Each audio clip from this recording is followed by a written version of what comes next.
Hello friends, അങ്ങനെ നമ്മൾ കാത്തിരുന്ന പുഷ്പയുടെ രണ്ടാം ഭാഗമായ പുഷ്പ ദ റോളിൻ്റെ ടീസർ എത്തിയിട്ടുണ്ട്.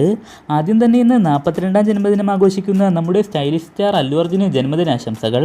പുഷ്പയുടെ പാർട്ട് 1 പുഷ്പ ദ റൈസ് 2021 തിയേറ്ററിലേക്ക് എത്തിയത്. എനിക്ക് പേഴ്സണലി പുഷ്പ ഫസ്റ്റ് പാർട്ട് നന്നായി ഇഷ്ടപ്പെട്ടു. രശ്മികയുടെ സീൻസ് മാത്രമാണ് കല്ലുകടിയായി തോന്നിയത്. അതൊഴിച്ചു നിർത്തിയാൽ ഒരു കംപ്ലീറ്റ് മാസ് പാക്കേജ് തന്നെയായിരുന്നു സുകുമാറിൻ്റെ പുഷ്പ 1. പുഷ്പ 2ലേക്ക് വരുമ്പോഴും ബൻവാർ സിംഗും പുഷ്പയും തമ്മിലുള്ള കോംബോ സീൻസ് കാണാനാണ് ഞാൻ ഏറ്റവും കൂടുതൽ കാത്തിരിക്കുന്നത്. ടീസറിനെ കുറിച്ച് പറയുകയാണെങ്കിൽ സിനിമയിലെ ഒരു പ്രധാന സീൻ മാത്രം ഉപയോഗിച്ചുകൊണ്ടുള്ള ടീസർ കട്ടാണ് പുറത്തു വന്നത്. ഇത് കാണുമ്പോൾ നമുക്ക് വലിയ സംഭവമായിട്ട് പറയാനില്ലെങ്കിലും സിനിമയിൽ ഈ സീൻ ഒരു ഒന്നൊന്നര കലക്ക് കലക്കുമെന്നാണ് എനിക്ക് തോന്നുന്നത്. ഒരുപാട് പേര് ഇപ്പം തന്നെ ട്രോൾ ചെയ്യാൻ തുടങ്ങിയിട്ടുണ്ട്. പുഷ്പ 2 എന്ന 2.5 മണിക്കൂർ സിനിമയിലെ ഒരു 5-10 മിനിറ്റ് മാത്രം വരുന്ന സീൻ വെച്ചാണ് ടീസർ ഉണ്ടാക്കിയിട്ടുള്ളത്. അതിന് ഇത്രമാത്രം ഹേറ്റ് ചെയ്യേണ്ട കാര്യമുണ്ടെന്ന് എനിക്ക് തോന്നുന്നില്ല. ഇതിനു മുമ്പും പല സിനിമകൾക്കും ടീസറിലും ട്രെയിലറിലും ഒക്കെ ട്രോൾ കിട്ടിയ സീൻസ് തിയേറ്ററിൽ അന്യായ എക്സ്പീരിയൻസ് ആയി മാറിയിട്ടുണ്ട്. ടീസർ നോക്കിയാൽ പുഷ്പയോ എന്തോ ആചാരത്തിൻ്റെ ഭാഗമായി സ്ത്രീവേഷം കെട്ടിയ രൂപത്തിലാണ് കാണാൻ സാധിക്കുന്നത്. ആ വേഷത്തിലുള്ള ഫൈറ്റും കാണിച്ചിട്ടുണ്ട്.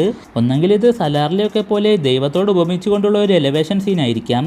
എന്തായാലും അല്ലു അർജുൻ്റെ ആ വേഷത്തിലുള്ള പുഷ്പയുടെ ആറ്റിറ്റ്യൂഡൊക്കെ ഇട്ട് വരുന്നത് കാണാൻ നല്ല രസമുണ്ട്. DSPയുടെ BGMഉം ഒരു ഓക്കെ ഫീലാണ് സമ്മാനിച്ചത്. വിഷ്വൽസൊക്കെ അടിപൊളിയായിരുന്നു. എന്തായാലും മൊത്തത്തിൽ ടീസർ എനിക്ക് ജസ്റ്റ് ഓക്കെ ആയി തോന്നി. സിനിമയിലെ എല്ലാ സീനും മിക്സ് ആക്കിക്കൊണ്ടുള്ള ഒരു ടീസറാണ് ഞാനും പ്രതീക്ഷിച്ചത്. ഓഗസ്റ്റ് 15 തിയേറ്ററിലെത്തുന്ന പുഷ്പ ദ റോളിനായി നമുക്ക് കാത്തിരിക്കാം. ടീസറിനെ കുറിച്ചുള്ള നിങ്ങളുടെ അഭിപ്രായങ്ങളൊക്കെ തീർച്ചയായും താഴെ കമൻറ്റ് ചെയ്യുക. കൂടുതൽ വീഡിയോകൾക്കായി ചാനൽ സബ്സ്ക്രൈബ് ചെയ്യുന്ന കാര്യം കൂടി പരിഗണിക്കുക.